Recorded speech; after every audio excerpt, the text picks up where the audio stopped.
ma olen Batman.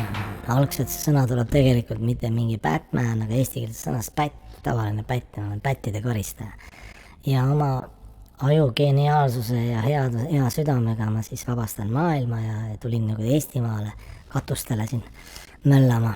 Siin Eestis ka piisavalt siis need huligaani pätipoisse ja paar, ütleme tegelikult 4 mõtet ütleks siis elu kohta, et aru saaksite, kui sügav ja kui konkreetne vend ma olen, et kuidas ma sind karistan, kui sa oled halb inimene.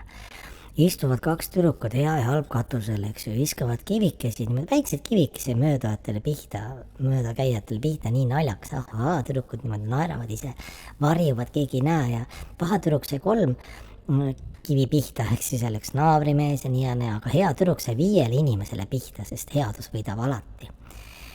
Naine kuulab meest ainult tähelepanelikult, täiesti keskendunud, ainult siis, kui mees räägib telefoni ja naine tea, kellega ta räägib, eks ju. Ainult selline naine, kes ise ei viitsi ega vinni töötada, on alati huvitatud mehe igast töö nüansist ja asjast, kuulab väga tähelepanelikult.